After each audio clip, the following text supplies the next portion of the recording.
voy a explicar un poco sobre el contrato mutuo. El contrato mutuo en el derecho civil se puede decir que es un contrato en el cual una persona a la cual podemos llamar prestamista o mutuante va a entregar a otra que sería el prestatario o mutuario para que se sirva de ella una cosa fungible y consumible. Esto siempre va a ser con el cargo de a futuro después restituirla con una similar. Según la legislación salvadoreña y conformidad al artículo 1954 de nuestro Código Civil, el mutuo préstamo de consumo es, y leo textualmente, un contrato en el que una de las partes se entrega a la otra en cierta cantidad de cosas fungibles con cargo de restituir otras tantas del mismo género y calidad. Entonces podemos decir que las partes que intervienen en este contrato, como se mencionó al principio, se denominan mutuante y mutuario. Estas partes celebran el contrato real. Esto quiere decir que la forma en que se va a perfeccionar es con la entrega de la cosa en la cual va a existir una transferencia de dominio sobre quién va a hacer esa transferencia sobre las cosas mutuadas. Ya que se ha hecho mención a la cosa, es importante explicar cuáles son las cosas que se van a poder transferir o cuáles son los bienes que se ven involucrados en este contrato de mutuo. Como podemos ver en la definición de mutuo se hace referencia a que deben ser cosas fungibles. Los bienes fungibles son en simples palabras aquellos que pueden ser sustituidos por otra de su misma especie, cantidad y calidad. ¿Cuál podría ser un ejemplo de estos bienes? El ejemplo por excelencia de los bienes fungibles es el dinero. Yo le presto $10 a mi hermano, yo le entrego un billete de 10 a él, pero a la hora de que yo vaya a cobrarle no espero el mismo billete. Lo único que espero es que se me devuelva en el momento lo que yo presté, que en este caso serían los $10. Además del dinero, otros ejemplos de bienes fungibles son el trigo, la tela, el cemento, el vino o harinas. Normalmente la mayoría de alimentos son contados como un bien fungible, siempre y cuando sea el de su misma especie y sea en la misma cantidad y calidad. Clase de mutuo. El contrato de mutuo se puede clasificar de la siguiente forma. En primer lugar, tenemos el mutuo civil y mercantil. En el mutuo civil, las cosas prestadas no se destinan a actos de comercio y entre las partes que forman ese contrato es muy común ver que al menos una de las personas es una persona natural. En cambio, el mutuo mercantil, las cosas prestadas se destinan a actos de comercio y no a actividades ajenas de este. Además, se puede presumir que hay mutuo mercantil cuando se da entre comerciantes. En segundo lugar, se tiene que el mutuo puede ser simple y con intereses. El mutuo simple, es cuando el mutuario se obliga solo a restituir los bienes que se le otorgó en el contrato. En cambio, en el mutuo con intereses, además de restituir los bienes que se le otorgaron, el mutuario debe pagar con intereses por ellos. Es importante mencionar que este interés puede ser legal o convencional. Los elementos de existencia del mutuo. Los elementos para que pueda existir un contrato de mutuo son los siguientes: el consentimiento y la transmisión de dominio. El consentimiento debe de darse de ambas partes, tanto del mutuario como del mutuante, y este puede ser de forma express o tácita. La transmisión del dominio, el elemento esencial del contrato, eso se debe a que al ser un contrato real se necesita de la tradición para que este se pueda perfeccionar. O sea que sin una transmisión de dominio simplemente no puede existir un mutuo. Las características según la doctrina de contrato de mutuo son: 1. Es real. Esto quiere decir que se necesita de la tradición para que se perfeccione. Esta característica está establecida en el artículo 1955. 2. Es unilateral. Esto se debe a que solo pone obligaciones al mutuario. Es este el que se obliga a restituir las cosas del mismo género y calidad que recibió el préstamo. Respecto a esta característica, en especial la Cámara de la Tercera de lo Civil, de la primera sección del Centro en su sentencia número 292-ECS-14, dice que por definición el contrato es unilateral, debido a que, como se mencionó antes, solo genera obligaciones para el mutuario. Sin embargo, se debe de analizar cada contrato en particular para determinar si en él se ha contenido una obligación recíproca para los contratantes, convirtiéndolo así en el contrato bilateral, así como también adquiere la característica de bilateral cuando hay daño en la cosa o daño o cosas ocultas, como se explicó anteriormente. Entonces, respecto a esta característica, podemos decir que por regla general, el mutuo es un contrato unilateral y por excepción es, un contrato bilateral. 3. Es principal. Esta característica se debe a que el contrato de mutuo requiere de otro contrato. Para poder existir es de ejecución instantánea. 4. Es gratuito. Es naturalmente gratuito salvo cuando sea pactado que el mutuario pagaría intereses sobre las cosas prestadas. Y por último tenemos la que es un título traslaticio de dominio. ¿Por qué? Porque ésta sirve naturalmente para transferir. Esto significa que el mutuante se desprende del dominio y el mutuario se hace dueño de la cosa prestada.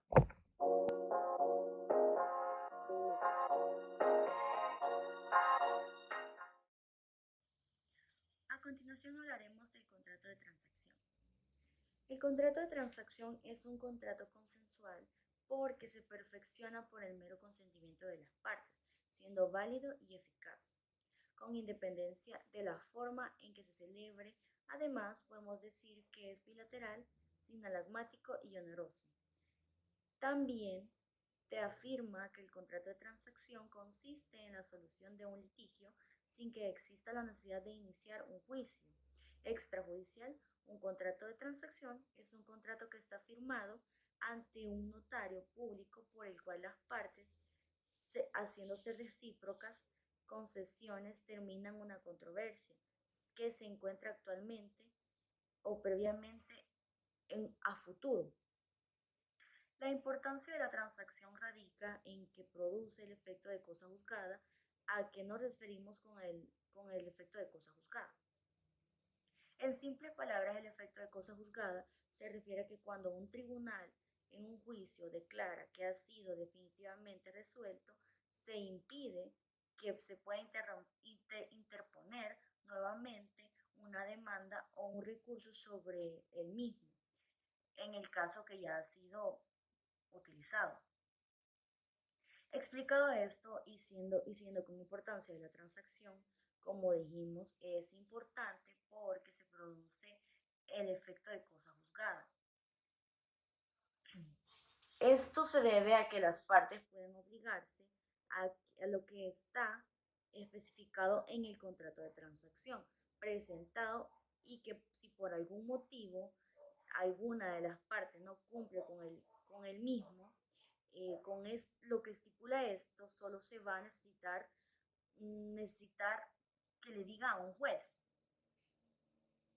quién y en qué se incumplió solicitando una ejecución forzosa. O sea, que el juez va a imponer una forma obligatoria a esta persona que incumplió la parte de su contrato, el cumplimiento del mismo. En El Salvador, la transacción se encuentra en el artículo 1192 y se entiende de la siguiente manera. Es un contrato en el que las partes se termina extrajudicialmente un litigio pendiente o precavente un litigio eventual. No es transacción el acto que consiste en una renuncia de un derecho que no se disputa. Respecto a este artículo, la Cámara de lo Civil, sentencia 59-3CM-19A, prevé dos momentos en los cuales se puede dar de acuerdo una transacción. El primero es durante la tramitación de un litigio y el segundo es el inicio del mismo. es solo en estos dos momentos donde vamos a poder recurrir, por así decirlo, a este tipo de contrato. Cuando hablamos de transacción, hay tres pilares básicos en los cuales esta gira en torno. Primero, su presupuesto o derecho discutido. Este pilar hace referencia a que debe de existir una relación que sea incierta, litigiosa. Esto quiere decir que va a provocar una controversia jurídica. El segundo pilar y su fin, el segundo pilar es su fin. La intención de las partes para celebrar este contrato debe ser de sustituir una relación incierta y dudosa por una que sea cierta e incontestable. Y es quien sin esta intención como tal va a hacer una figura de contrato de transacción. Bueno, no sería la ideal. El segundo pilar es el medio. El medio, en este contexto, hace referencia a lo que se va a utilizar para poder conseguir la finalidad. Es lo que se va a hacer para obtener nuestro fin. Muy bien, ahora voy a hablarles sobre la naturaleza de la transacción. La naturaleza de la transacción no posee como un concepto unitario. Esto se debe a que existen diferentes doctrinas y cada doctrina va a querer ajustarlo según la naturaleza que éstas tengan, ¿no? Entonces, dentro de las teorías que existen de la transacción, ahora vamos a mencionar tres que son como las más fuertes. En primero se tiene la naturaleza declarativa. Según esta doctrina, cuando una de las partes reconoce a otra algún derecho, este acto no implica que él está haciendo una atribución del mismo, ni que se están creando o modificando dichos derechos, sino más bien que las partes simplemente están determinando que en lo posterior al acto, una de ellas va a tener la facultad para ejercer dicho derecho frente a la otra, que lo reconoció. Entonces estamos hablando en esta teoría que más que un atributo o más que una imposición, hay una declaración de que de ahora en adelante, de que en lo posterior de que se celebre este contrato, se va a tener ese derecho. Bien, por otra parte tenemos la naturaleza atributiva. Esta teoría es totalmente lo contrario a la que dijimos anteriormente, que es la naturaleza declarativa. En esta sí se dice que la transacción lo que es una modificación total de una situación jurídica que ya existía con anterioridad. Entonces, como lo hemos venido diciendo en este video, respecto al contrato de transacción, en este tema pues de las transacciones, de los sacrificios, se va a implicar una nueva disposición o una renuncia. ¿Y qué va a implicar esto? Estos mismos sacrificios que se mencionaron con anterioridad van a llenar o van a atribuir a la transacción de una modificación o una extinción total. Bien, por otra parte, y por último, la última naturaleza que se ve dentro de este contrato es la naturaleza constitutiva. Y esta doctrina defiende que al hacerse las recíprocas concesiones implica que por sí una modificación, y esta modificación le va a dar un carácter constitutivo en lugar de uno declarativo a la transacción. O sea que la transacción va a ser como una forma de modificar o extinguir una relación anterior a su propio contrato, creando o constituyendo uno nuevo en su lugar. Bueno, respecto a la naturaleza de la transacción en nuestro país, la jurisprudencia salvadoreña, por medio de la Cámara de lo Civil, ha declarado que esta va a tener una naturaleza declarativa, ya que el contrato de transacción no va a transmitir derechos, sino que solo va a declarar o reconocer los derechos ya existentes. Pero, eso sí, va a crear deberes respecto a ambas partes. Ahora vamos a hablar sobre las clases de transacción. En primer lugar, tenemos la transacción judicial. Esta transacción es la que va a tener por objeto terminar un juicio mediante el acuerdo de las partes. Siguiendo, tenemos la transacción extrajudicial. Es aquella en la cual las partes se van a someter para resolver su controversia sin necesidad de recurrir a los órganos jurisdiccionales. Es importante mencionar que esta controversia puede ser presente o futura. Entonces, la principal diferencia entre la transacción judicial y la extrajudicial es la presencia de los órganos jurisdiccionales. En la primera, sí o sí debe de estar, mientras tanto en extrajudicial esta se ve marginada. Por otra parte tenemos la transacción pura. En este tipo de transacción las concesiones recíprocas van a recaer sobre los derechos discutidos o los derechos que generan la controversia. Por otra parte, y contrario a esta, tenemos la transacción compleja o impura, en la cual las concesiones recíprocas van a recaer sobre los derechos ajenos a los que lo contravienen. Siguiendo con ello, ahora voy a hablarles sobre las características de la transacción. En primer lugar, tenemos que esta es principal. Esto se debe a que no va a depender de otro contrato. Por otra parte, es bilateral. ¿Por qué? Porque va a generar obligaciones para ambas partes. Y esta característica la podemos encontrar expresa en el artículo 2944 del Código Civil, cuando dice haciéndose recíprocas concesiones, así que es muy importante tener esto en cuenta. Por otra parte, el contrato de transacción va a ser oneroso, y esto es porque los gravámenes y las cargas van a corresponder a ambos contratantes. Por último, tenemos que el contrato de transacción va a ser conmutativo, y un contrato conmutativo lo vamos a entender como aquel que va a generar obligaciones y cargas contractuales, las cuales van a ser equivalentes y recíprocas entre las partes.